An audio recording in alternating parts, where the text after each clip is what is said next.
Membayangkan tidak kalau kemudian nanti mudah saja misalnya MK tidak memutuskan sebelum 27 Agustus. Kemudian yang akan terjadi pada peraturan PKPU adalah apa yang diadaptasi dari putusan MK terakhir begitu ya? Pertama, seharusnya Mahkamah Konstitusi ini melihat bahwa apakah perkara ini urgen atau tidak. Sebenarnya sangat urgen karena ditunggu kepastian hukumnya. Karena memang pendaftaran itu 27 sampai 29 Agustus. Sesuai dengan Undang-Undang Mahkamah Konstitusi pasal 53 sebetulnya Mahkamah Konstitusi dapat meminta keterangan dan atau risalah rapat yang untuk sidang berkenaan dengan sidang perkara yang diperiksa oleh MPR dan DPR dan atau Presiden. Artinya pasal 53 ini terkait data dapat. Artinya Mahkamah Konstitusi kalau misalnya menganggap bahwa ini cukup, seharusnya Mahkamah Konstitusi itu akan mengabulkan permohonan kami. Artinya karena ini urgensi, tidak kemudian nunggu memanggil pihak terkait.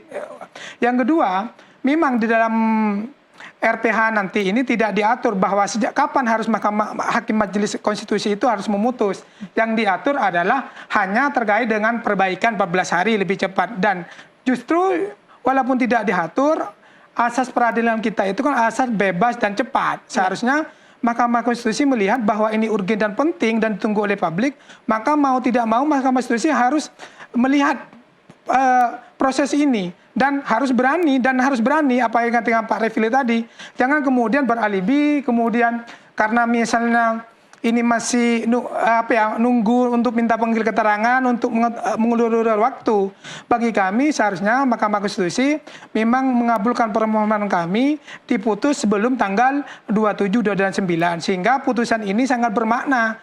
Kalau nanti putusannya setelah 27, 29 maka apa yang dikatakan Pak Refili tadi putusan ini tidak bermakna atau diputus sebelum tanggal 27, 29 cuman nanti putusannya bersyarat, misalnya berlaku untuk 2029. Kami meminta bahwa karena Hakim Mahkamah Konstitusi adalah negarawan, maka tunjukkanlah sifat kenegarawanan itu. Dan kami percaya bahwa benteng konstitusi terakhir ada di Mahkamah Konstitusi. Kepada siapa lagi kita berharap? Iya.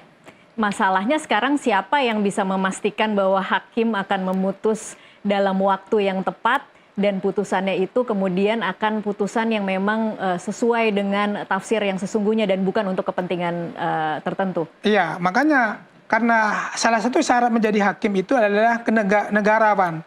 Apa yang katakan Pak Refili tadi, dulu yang disebutkan Pak Refili tadi nomor perkara 102 2019 itu kan ketika tidak ada kepentingan seolah-olah hakim ini cepat memutus. Iya.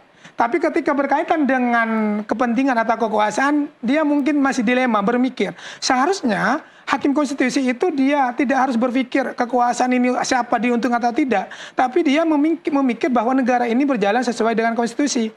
Makanya Mahkamah Hakim Konstitusi ini harus melihat dan menerjemahkan pasal 53 tadi. Kalau Mahkamah Konstitusi dapat meminta keterangan atau dianggap cukup, seharusnya sudah waktunya. Apalagi memang sudah 2 bulan lebih. Iya. Dan ini detik-detik akhir proses pencalonan.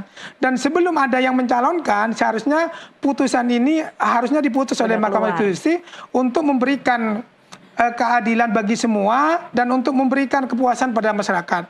Sehingga nanti reputasi Mahkamah Konstitusi itu naik.